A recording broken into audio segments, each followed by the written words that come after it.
Sorry for the interruption. Okay, so well, as I was saying, my name is Elena Garcia Mendoza, and I'm the project and network coordination of Association of Science at Technology Parks of Spain, also called APTE, which is in charge of the Disruptive platform and is financed by the Ministry of Science, Innovation and Universities through the State's Research Agency. So today, we're going to present this webinar, and we will analyze and discuss the high sensing capabilities of new telecommunication networks with AI. As you may already notice, all the interventions and presentation of the subtopics will be in English. This is an activity program for the 5G working group of PTE Disruptive. And for its development, we will have the honor of listening to internationally recognized speakers who will guide us, such as Joerg Widmer, who is Research Director and Research Professor of the IMDEA Networks. And on the other hand, we have also Javier Lorca, who is Director of Innovation in Radio Access and Open RAN. We will also have the participation of Arturo Azcorra, Director of IMDEA Networks Institute and Professor at the University of Carlos III of Madrid. Also, he is the coordinator of this working group of 5G technology. After this presentation of both speakers, we will have a small roundtable for questions where you can ask any doubts or any concerns that you have during the webinar. So having said that, please welcome to Arturo Azcorra. I'll give you my word. Present yourself, please. Hello, thank you very much for the introduction. I'm not going to say anything specific. I would just like to highlight the quality of the speakers and the interest of the topics. I think that Joerg Widmer is an internationally recognized expert in wireless networks. He's worked both in industry and in academia, in industry in NTT Docomo Labs in Munich, and in academia and IMDEA Networks. He's received many prizes. He's an IEEE fellow, and recently he got the Infocom Best Paper Award. And Javier Lorca is also an internationally recognized expert. He's been working with a very, very long career into wireless communications and other types of communications. He's been one of the top experts in Telefonica, and he's now moved into digital, that maybe you don't know it so well, but Digital is a top international company on technology on wireless communications with hundreds of patents on key issues, and it's a very important actor. So I think we are very happy to have these two top speakers. And in respect to the topics, I think that both integrated sensing and communications and Sidelink are very, very interesting and very innovative. I hope you will enjoy it. Thank you very much. Well, thank you very much, Arturo, for introducing us to this wonderful topic, for explaining all of our speakers' experience. After this introduction, we want to continue this webinar with our first guest, Dr. Javier Lorca, who will talk about 5G Sidelinks and will show us his presentation as well. So, Javier, whenever you want. Thank you very much for the nice introduction. Thanks a lot for this opportunity to give a brief insight about 5G Sidelink. I hope you can see my screen. I'll try to put it in full screen mode. Just a second. It always takes a while. Let me know if you can see it already. Yeah. Okay. Works perfectly. Thank you very much. So I'll try to make sort of a high-level overview of what Sidelink is and what vehicular services and vehicular applications are. By the way, I'm not sure if the controls allow you to see all the screen, because in my case, it's blocking a little bit of the content. But anyway, I think you can see it. But my talk will revolve around the concepts of what is called the cellular V2X, which is a name given in 3GPP standardization to all the subset of communication protocols dealing with vehicles. And for vehicles, they usually talk about vehicle-to-vehicle interaction, vehicle-to-infrastructure, even vehicle-to-pedestrian. So it tries to widen up a little bit the whole set of possibilities that you have with your usual communication services involving vehicular applications, not only for multimedia, let's say, or regular data, but also for safety-critical applications. And the main interest behind that is on defining faster way to communicate compared to the regular communications with what is called Sidelink, right? So the Sidelink is like a new type of interface that was defined quite a while ago.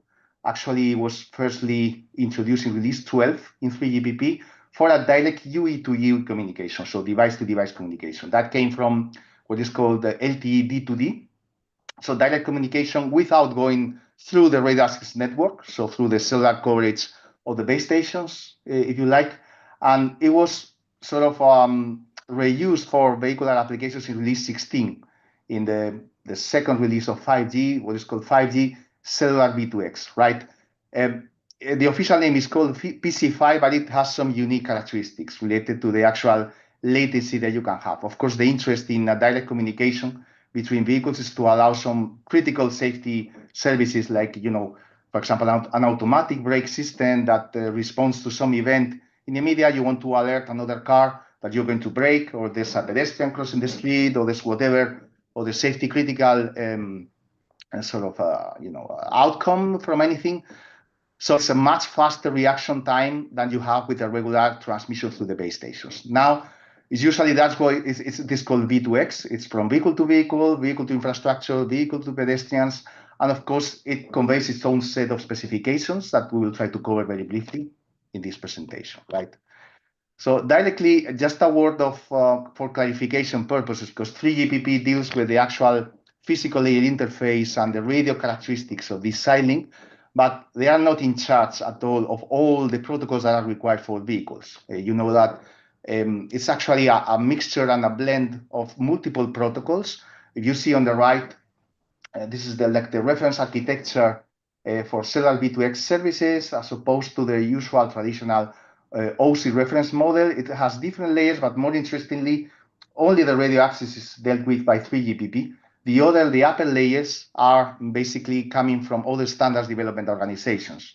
And remarkably, the ETSI is in charge of something that is really critical for vehicular services, which is all the application layer dealing with the actual messages to be sent between vehicles to make them interoperable across different brands and different vendor and car manufacturers, and all the actual use case definition and actual architecture of the whole cellular V2X service is a mixture of multiple protocols. Now, 3GPP defines the lower part, is the radio part, that is called the PC5, but there's an association called 5G Automotive Association, 5G AA, which is basically all the industry stakeholders dealing with, of course, all the device manufacturers, network infrastructure vendors, chipset makers, and car manufacturers, and all the the industry stakeholders around vehicular are part of 5G AA. And 5G AA usually liaise with 3GPP, so that means they provide some guidance and some inputs to 3GPP on the normative work that will be required for all the vehicular applications, the V2X services, and they provide roadmap of use cases, the focus, and the actual, the main requirements from their side to make it work. Now, the main focus of them is basically on advanced safety and automated driving, but you can see there's a whole lot of roadmap of use cases from very basic to very much advanced ones dealing with cellular V2X. And there's a number of white papers included also in the slides deck at the end of the presentation, with some useful white papers from 5GAA that you can check if you like on the use cases, the application architecture, the tests that will be conducted to make them interoperable across the world. Now, just a word of caution that cellular V2X is a multiple things, and Sidelink is only part of the physical layer level that 3GPP is actually working on, right? In this slide, just a few words on the spectrum consideration, because this is a critical part for vehicles. Of course, one of the main characteristics of vehicles is the need for reliability. So latency and reliability are a must. And the ITU-R actually can identify the 5.9 gigahertz frequency band as the globally harmonized band. It's not the only one, but it's the most important one for V2X adoption.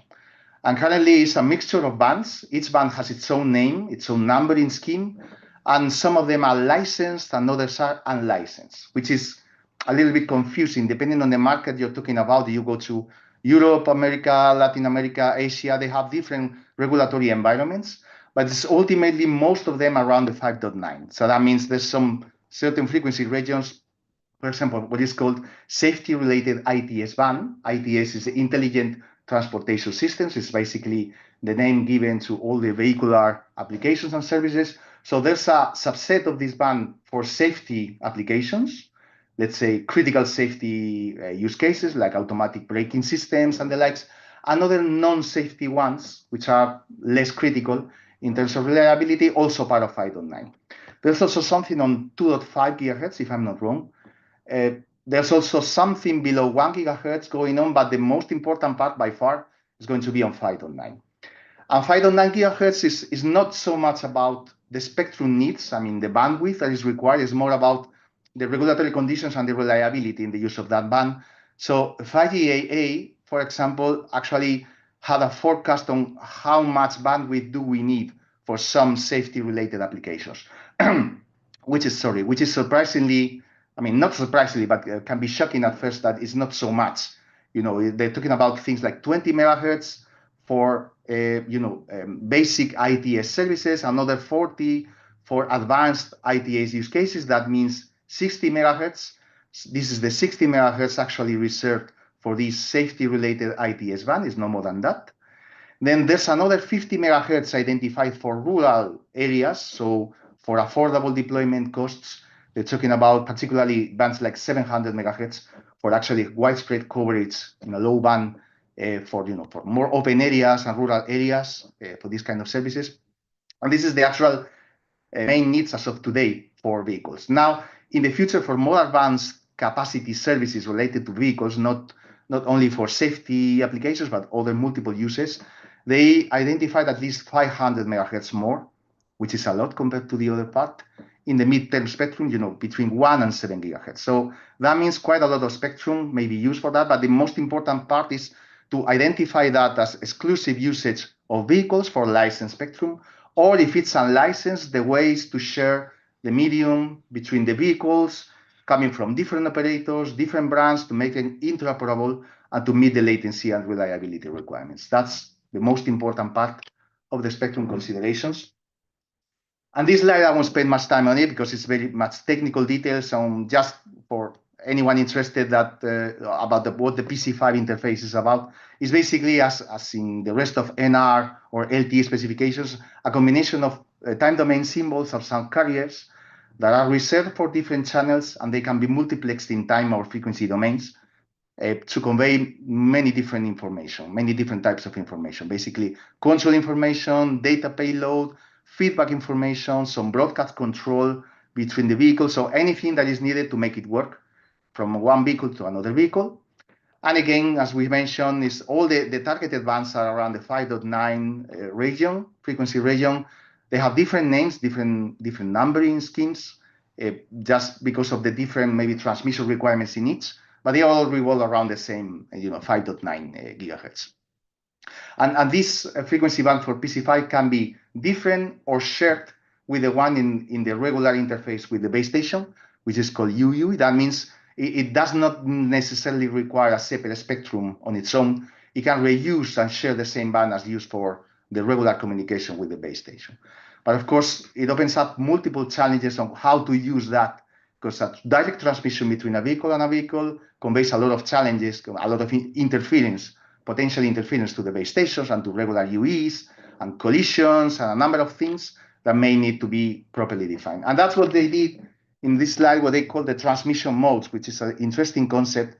They call it mode 1 to mode 4. Mode 1 is the regular usage in cellular communications, that everything goes through uplink and downlink, if you like. So any UE device can communicate with another one via the base station. So it's always an uplink and downlink. So you go to the network, then the network goes to the target UE for any message, for any communication, or any other entity that is involved on that. Now, what mode 2 conveys now is the ability to actually break this model and make a direct communication between two vehicles.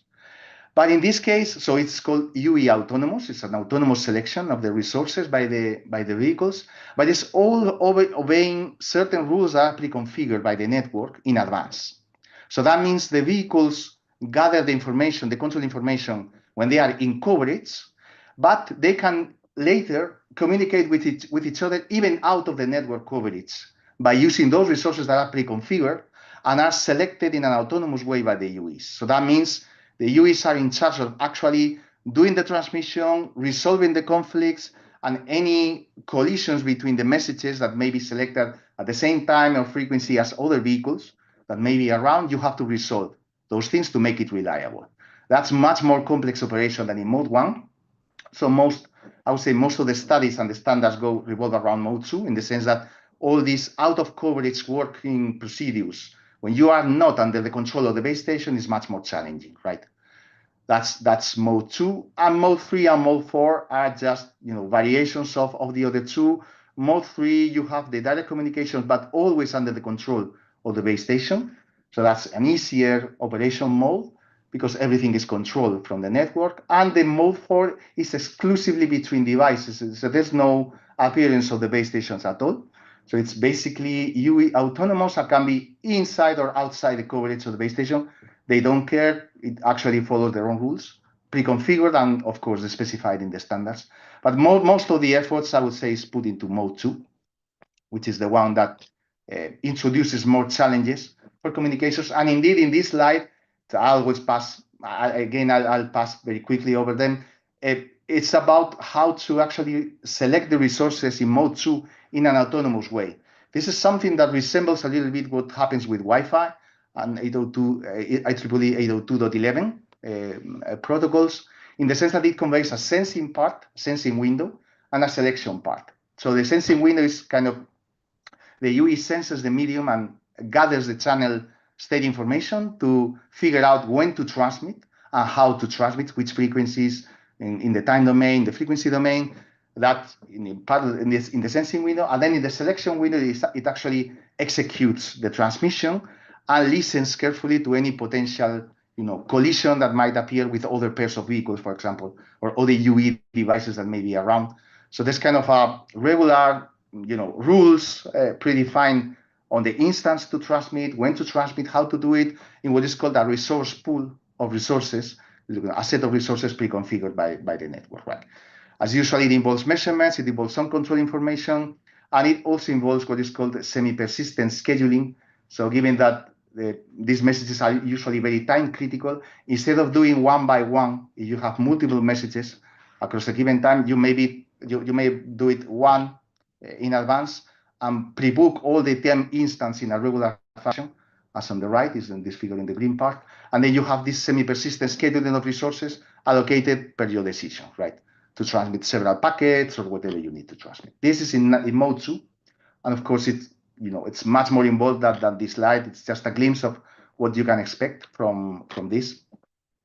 And this is basically what happened in release 16. And release 16 defined cellular V2X and the Sidelink. Now, there was some enhancements introduced in release 17, release 18, and release 19. Basically, in release 17, there were like 2 main enhancements for the previous scheme, for the sensing window, I would say, for the sensing part of the resource allocation. The first one, introduction of the DRX, so the discontinuous reception mode in Sidelink, just to save battery, to save power consumption.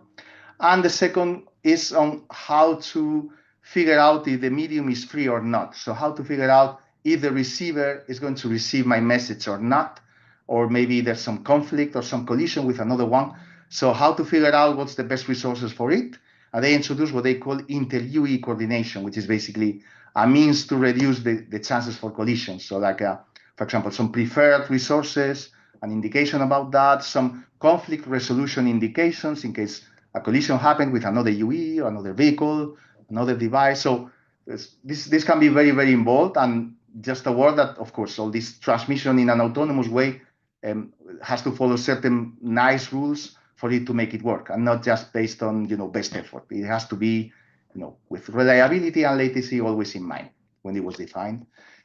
Same happened in release 18 and release 19. The first thing that they did in release 18 for Sidelink is introduce positioning techniques, which can be nicely. It's the most likely outcome from positioning is that it will be reused for sensing for sure in 6G, also for vehicles. So positioning techniques and sensing techniques all revolve around getting some angle and time information from the signals to figure out where an object is, whether you are talking about a UE, a vehicle, or a passive object. So determine the location, the speed, and the basic characteristics of the objects in the environment. So all the Sidelink positioning in release 18 will be reused for sure for sensing. And that's nice because they basically introduce a new reference signal for positioning in which you can measure things like the angle of arrival, the angle of departure, the power, the time domain indications with respect to another reference or a time difference of arrival. So these things to figure out where the object is, or where the UE is. And that opens up a number of use cases related to positioning in Sidelink, which are very nice. It's part of the roadmap of V2X. And this is being extended in release 19 for a licensed spectrum, for a licensed band, right? Release 19 is the one that is actually being worked on in 3GPP, and that will set the, pay the basis for future 6G normative work in the next releases, right? So just a glimpse of what you can expect from these releases. And just to not make it longer, just a summary and conclusions of Sidelink and several V2X. So 5G V2X services starting in release 16, they leverage on previous works on device to device, but the main focus is on low latency, reliable transmission between vehicles and pretty much everything that you have. So they introduced the modes. Basically, they expanded the usual uplink, downlink model to the Sidelink interface, also to allow direct communication between vehicles, both in coverage and out of coverage, which is a nice addition. They introduce mechanisms in licensed and unlicensed bands, and most of them revolve around the 5.9 gigahertz area in frequency, globally harmonized as the band for mass adoption of V2X services.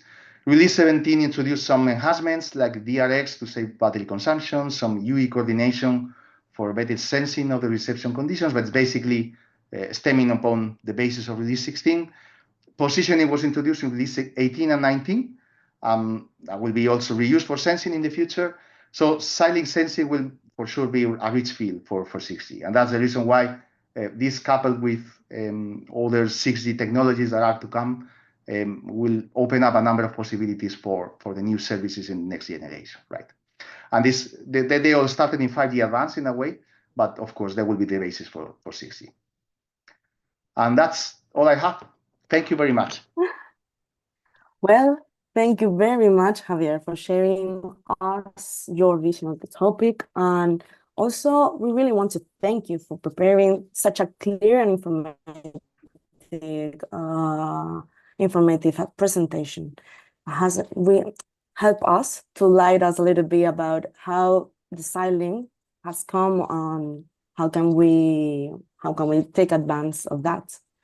So after that, coming up the next speaker, we got Joerg Widmer, who will explain to us the integrated sensing and communication. So please, Joerg, go ahead.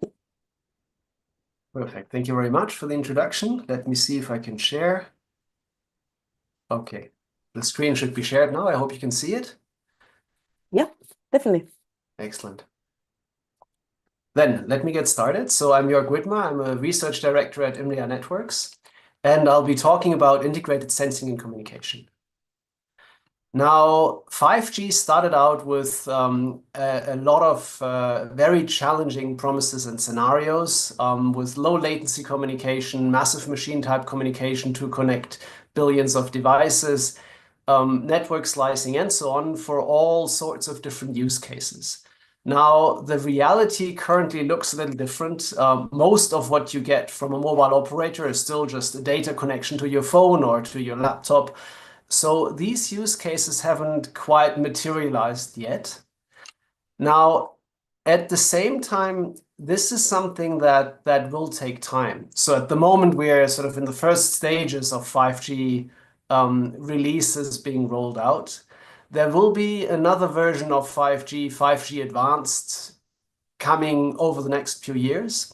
And the expectation is that some of these new use cases, for example, low latency communication, massive machine type communication, and the support of new vertical use cases in industry scenarios, in smart cities, smart mobility, and so on, smart transportation, will come over the coming years. And clearly, what is likely to happen is that some of these use cases will actually spill over to 6G, because in the end, developing new use cases is very, very challenging.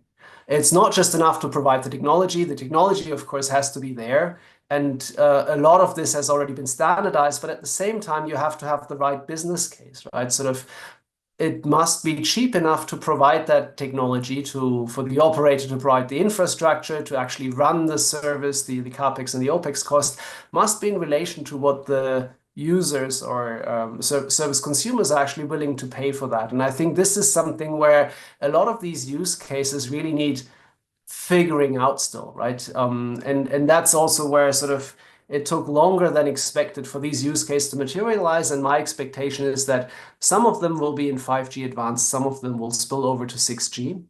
Now, for 6G, and that's why I'll talk about ISAC, one of the very interesting use cases is exactly sensing enabled by the mobile network itself. And that's also something that was highlighted by 3GPP SA chairman, who was mentioning sensing as a service, along with compute as a service and AI as a service, as one of the important features of 6G. Now, let me go a little bit into ISAC and what it will, or what it is and what it will do. It's not something radically new. Those of us, or those of you who've been following sort of wireless research for a while, may remember wireless location systems that were based on Wi-Fi already 20 years ago. So using communication hardware for localization. But this specific research area, this specific topic is becoming very interesting pretty much right now, because before it was very difficult to actually achieve good accuracy and sort of general purpose usability of such localization and sensing from current networks. And now with newer wireless standards, both Wi-Fi as well as 5G and 6G, the network has become so powerful in terms of the communication bandwidth, the frequencies, the antennas it provides, that it can provide very high accuracy sensing and communication just on the side for free, just from operating the network itself. And this, together with the ubiquitous availability of mobile networks, allows for extremely interesting localization and sensing use cases, right? And I guess you can imagine for smart factories, you might want to sense where things are, autonomous robots in those factories, machinery that's moving. Of course, in augmented and virtual reality, you'd like to know about your environment and as persons move. Autonomous vehicles is a clear use case, healthcare, and so on. And so at the moment, there are multiple things coming together. The use cases become closer to reality. There is a strong incentive also for operators to try to develop new use cases to monetize better their network. And the hardware capabilities and technology are getting to the point where these use cases and the sensing technologies along with them become realistic. And so there's very high interest from industry and standardization bodies. 3GPP that standardizes mobile networks already started to standardize localization itself with release 18. And now for future standards, the expectation is that also sensing will become a strong focus, especially for the standards then going towards 6G. There's an ETSI industry specification group that is looking into sensing. And similarly for wireless local area networks, there's a standardization happening with the 802.11bf standard that's looking specifically at ISAC. And so there's also very strong interest from that side. Now, there are many different options for ISAC in mobile networks. And we will likely see simple versions of integrated sensing and communication. And then sort of as the use cases mature, also more complex ones will be feasible. One important consideration is the sensing setup. And currently, sensing or localization is often done in a monostatic way. That's how radars work, right? A transmitter sends out the signal, or a transceiver sends out the signal, and the same device receives the signal. As you can see here, for example, in this top graph, where you have a base station, it sends a signal, the signal bounces off of a person and is received by the same base station. That makes a number of things much easier, right? Especially if you have a planar object, the signals bounce back easily and can be received in the same direction that they were transmitted from. Bistatic or multistatic setups that you see below, where two devices are involved in the sensing, right? So one device sends a signal, the signal bounces off of a subject, a person, or some other object, and then is received by a different base station. Those are more complex, but at the same time, they allow for more powerful scenarios.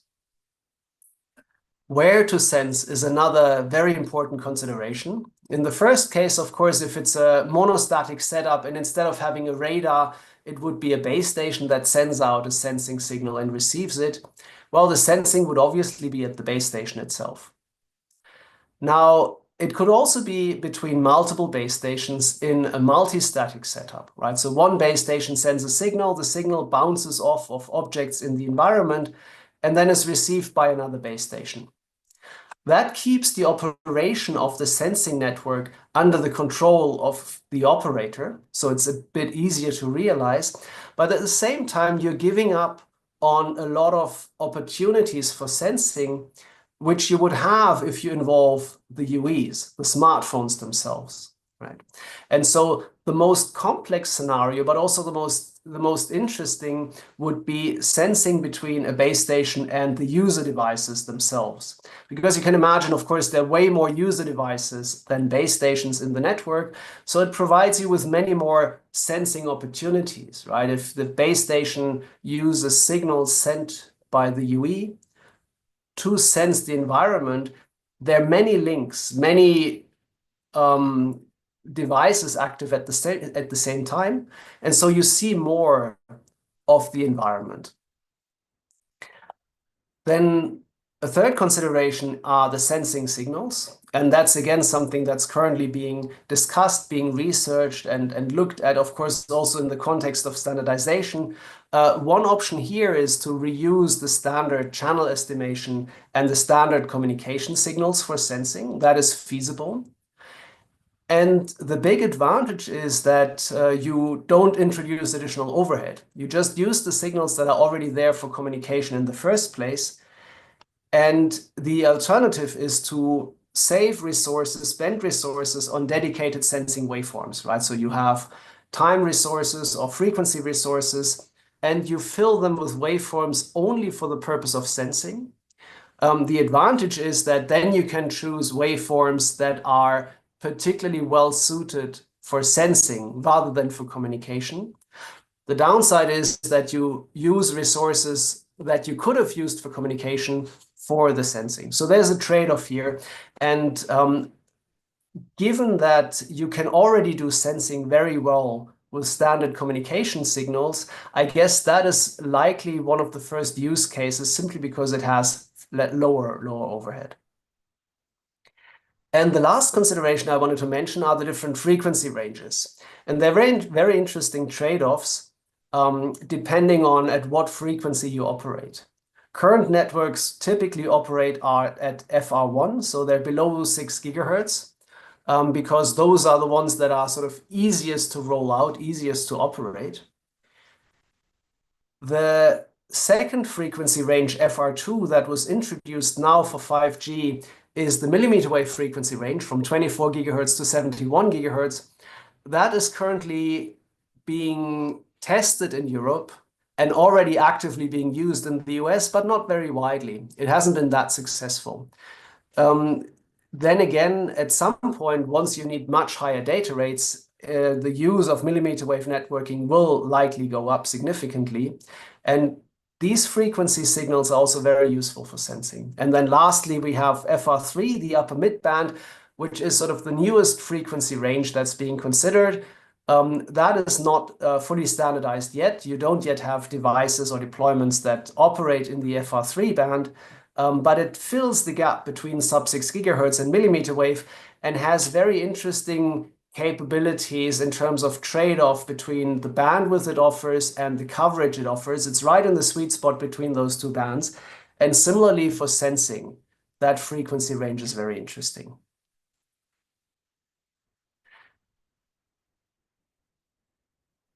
Oops, apologies.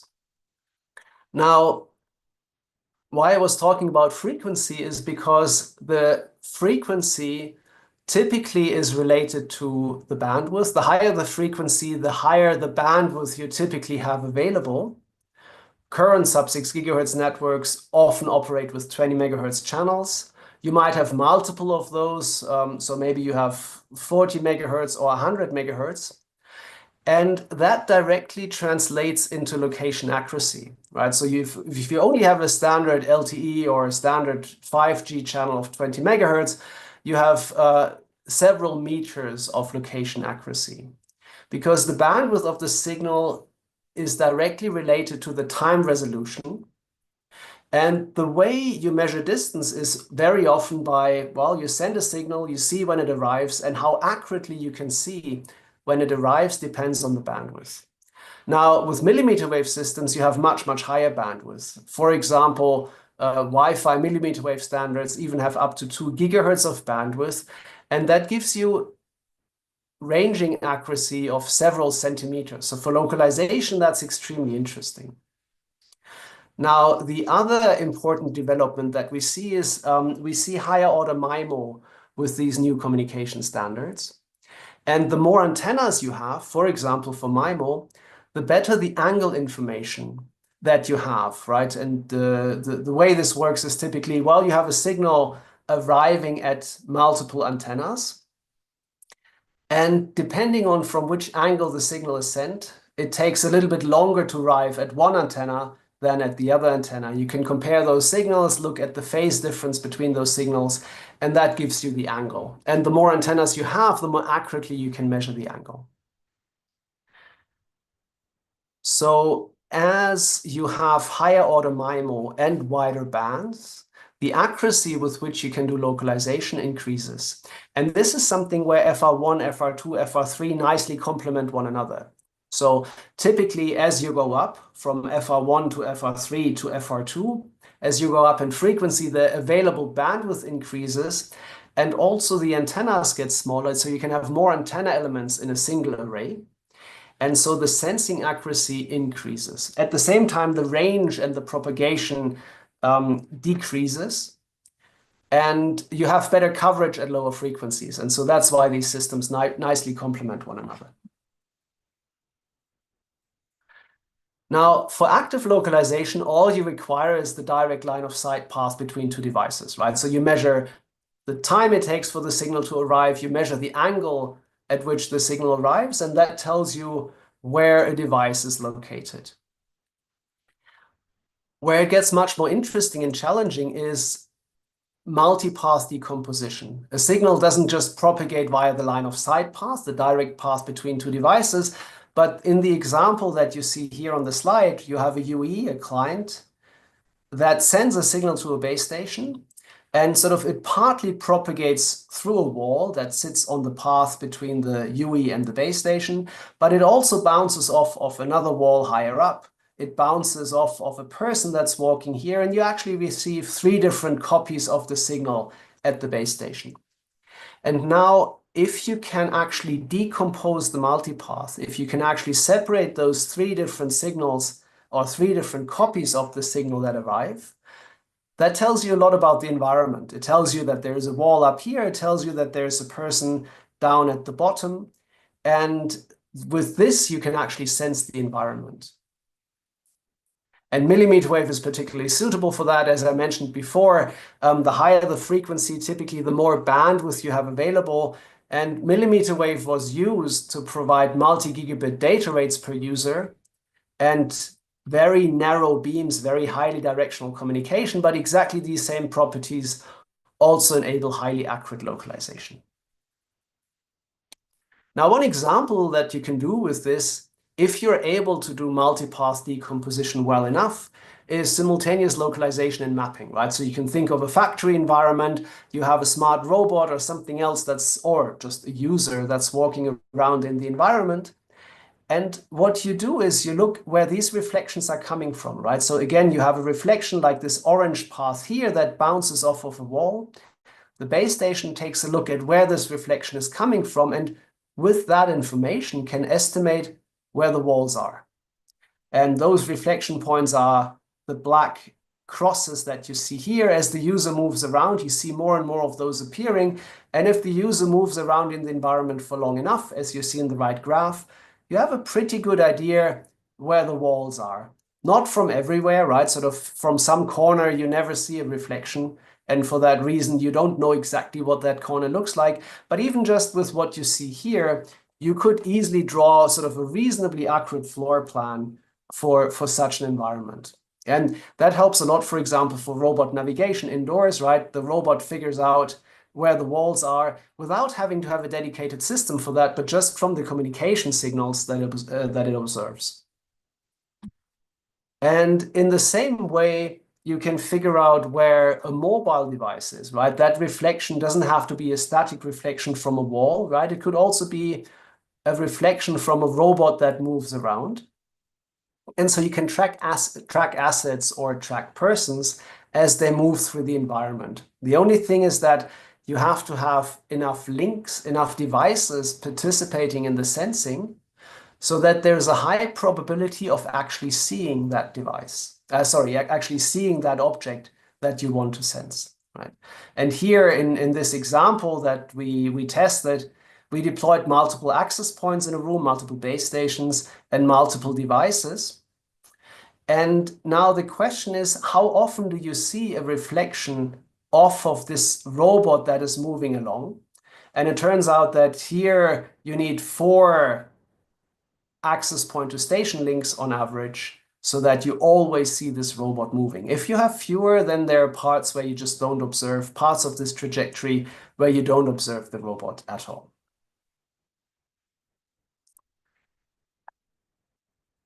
This was active and passive localization, where you're asking where is the device or where is an object that is not communicating in the environment, or where are reflections in the environment, for example, that come from walls. Now, what's even more interesting is that with these communication signals, you can also look at very fine-grained information that's encoded in these reflections. And one example is microdoppler. So if you have a wireless signal that bounces off of a moving object, then depending on the velocity of the object, you have a frequency shift. And of course, in acoustics, you know this very well with the ambulance van that drives past you, and then you hear a change in tone. The same happens with wireless signals, but not just with the main Doppler off of a person, but if you have multiple moving parts. For example, here there's a person moving. From the chest, you get the main Doppler component, but from the arms and the legs that's swinging back and forth, you have changes in velocity compared to the main velocity, and those appear as microdoppler. And if you plot a microdoppler spectrogram, right? So here, for example, the main Doppler component that you see in the bottom right graph, that one is from the torso, from the person walking at a certain speed. But then you see these sort of little variations towards the top and towards the bottom, and those are from the arms and the legs that are swinging as well. And so that tells you a lot about an object, right? That tells you, for example, that this is a person that's walking because it's got a very characteristic microdoppler spectrogram that only persons with arms and legs actually produce, right? And a car with moving wheels or like a helicopter with a rotor would have a very different microdoppler signature. And so here, in the interest of time, I'm not going to go into the details, but again, the high bandwidth helps a lot to isolate small movements.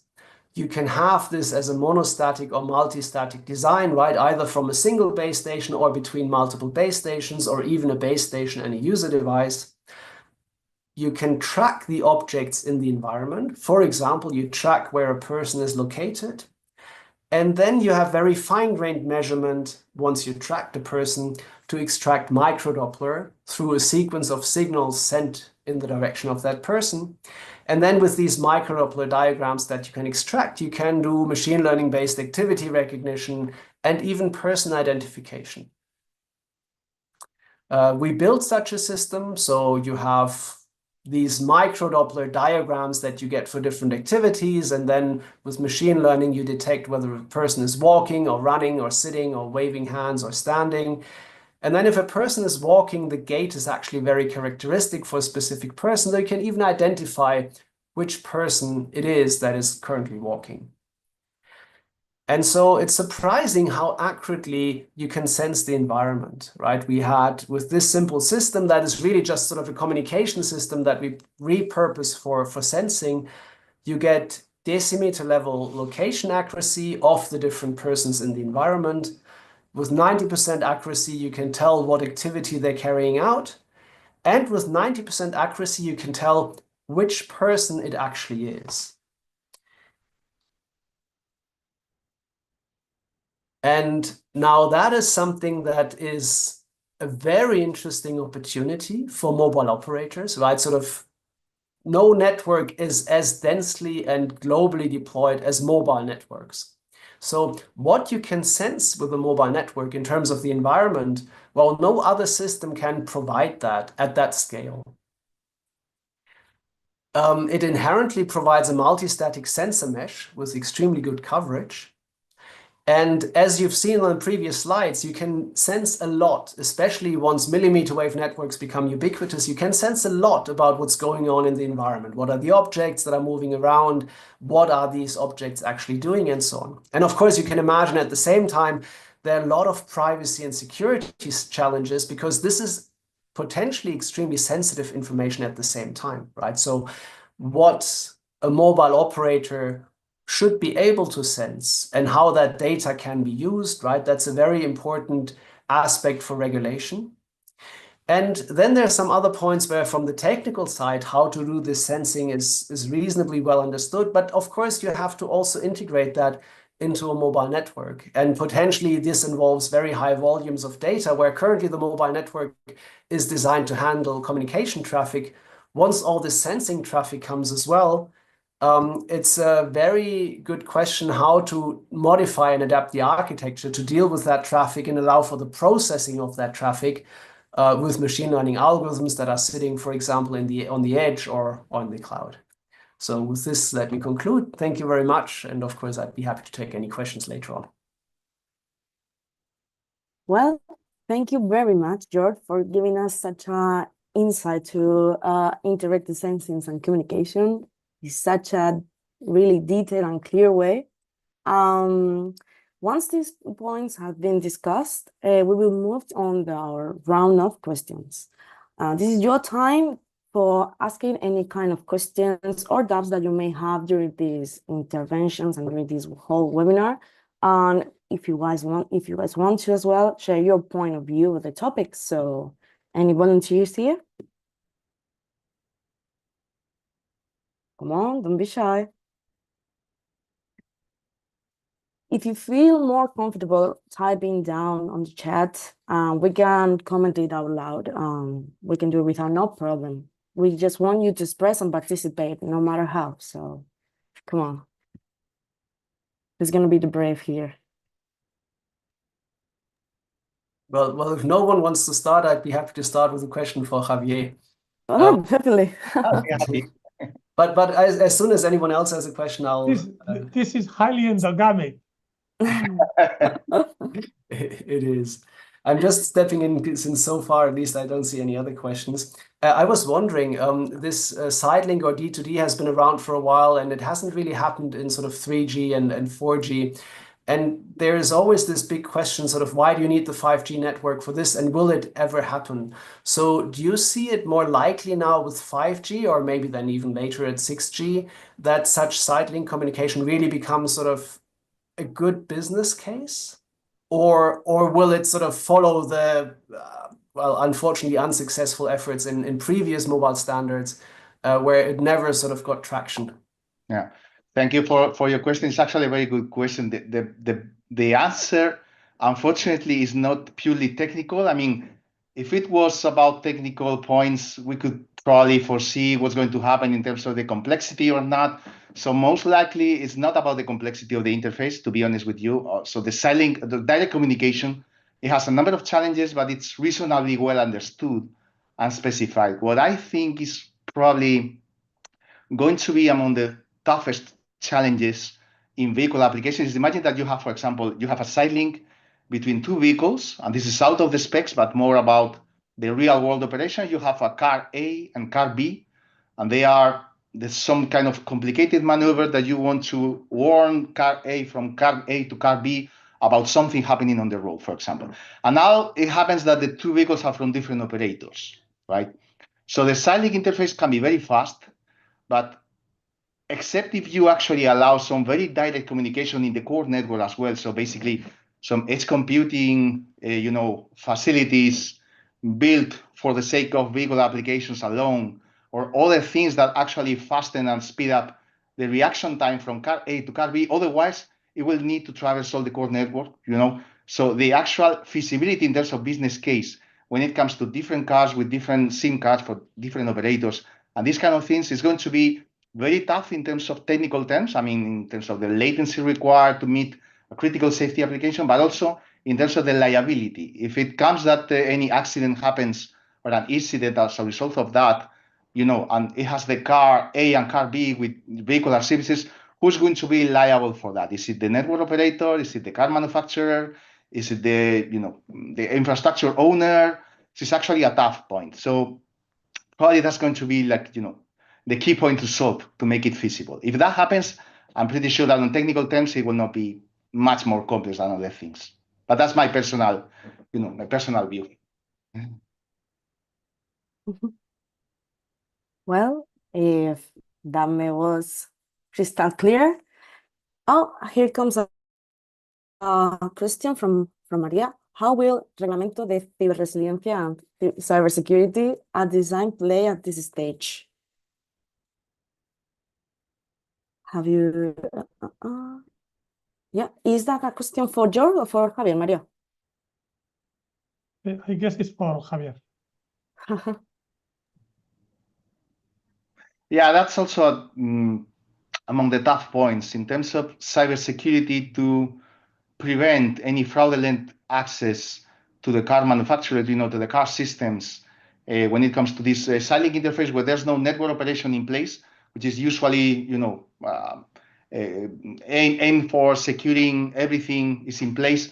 Whenever you have two cars that maybe are out of coverage and they may be doing something fraudulent, it's actually a tough thing. I've seen some discussions in 5G AA, and it's also one of the tough points. Probably there's going to be needed a worldwide regulation about all those aspects, the liability, security, how to prevent these kind of things with the proper security authorities to certify that the cars are allowed to do what they should do, and again with the SIM cards and the actual spectrum band that is going to be used, not hacking that band. That's going to play a major role, I think. But I don't have any up-to-date status of what's actually going on in this stage, to be honest. Okay, You allow me, Javier, some comments on this? Of course, sure. I mean, I totally agree with you that the regulatory aspects and the responsibility aspects could be a problem. But it's also true that today we can have direct device-to-device communication with Wi-Fi. And there are not so many requirements with the regulation on who's responsible or what. It is the application which is the responsibility of the user himself, what is he installing and what is it for. And in case it is a service obtained from a third party, it's the third party that is providing the application. So to say, the communication is innocent. I mean, basically, is what I'm trying to say on some environments like Bluetooth or on Wi-Fi. I understand that coming from a telco environment, in a telco environment, we are used to extremely heavy regulation where we are responsible for everything. I mean, you have to comply with 112, with universal service. But if we move like to the more internet-like communication, all that regulation is not there. Internet is like, you know, this ethereal thing where communication goes, and what is it being used to, or what happens to it, starting with the IP best effort service, which is not even guaranteed. So I think that Sidelink has maybe a better chance than if we look at it under the pure telco point of view with all the usually heavy regulation. If it moves more to a kind of Bluetooth or Wi-Fi communication regulation, I think it can take off faster. But I totally agree with you that it's always difficult. Yeah, thank you very much for coloring your answer. I fully agree with you, especially when it comes to unlicensed spectrum. So if 5.9 gigahertz is ultimately used in a licensed environment, that's absolutely, as you say. The only concern, particularly in Europe, because North America is much less, more relaxed, is that the European regulation is always a burden when it comes to licensed spectrum, whatever the usage is, whether it is vehicles or toasters or robots. You have to comply with so many things that give over 27 countries. Yeah, exactly. Just a small comment. Yeah, and that's the whole point. Let's see how that evolves. That's one of the arguments for many people to actually claim that a licensed spectrum is better for vehicle-to-vehicle operations to get rid of all these things. But yeah, let's see. Let's go then with our last question from Ignacio, who is answering, is it possible to obtain nanosecond level resilience, GNSS-based time synchronization? I guess that might be a question for me. Might be. Ignacio, can you confirm? I think you can better ask this because it's a Okay. very physical layer. It's a very physical layer issue. So I assume, so the thing is basically, the answer is yes, but. So first of all, of course, mobile phones typically have GPS already enabled, right? So I guess the question would be, for the case where you don't have GPS visibility, right? Would you, instead of having a location service, would you be able to have time synchronization as you have with GNSS, right, from a mobile network? And those two are very related.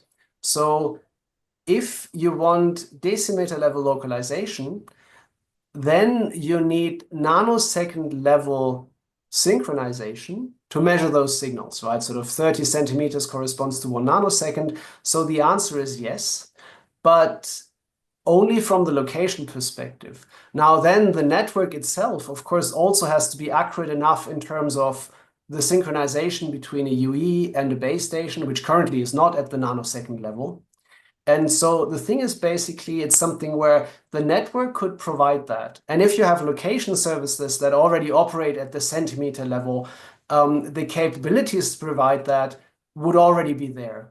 Now then at the same time, you need additional mechanisms to provide to make sure that all the devices are actually time synchronized well enough, right? And with protocols, you could actually achieve that. So this is a good point. It would be possible to have an alternative to GNSS-based localizations for localization or synchronization, for example, for indoor environments, that you could roll out together with such a location system as an alternative to GNSS or for GNSS-denied environments. Okay. Well, since we are without no time for more, I just want to thank Joerg and Javier for being such a wonderful speakers and for giving us such a great webinar. And also Arturo, our coordinator of 5G working group, for being able to connect and being here with us. Thank all of you for attending here this webinar, and it's been such a pleasure to be here moderating. And you will be able to find this whole webinar in our YouTube channel, which is Apta channel. And well, we will be back soon for our next webinar. So have a great afternoon, everyone, and thanks all again for being here. Thank you so much. Thank you so much. Thank you for inviting us. Goodbye, everybody. Goodbye. Thank you. Bye-bye. Thank you so much. Bye.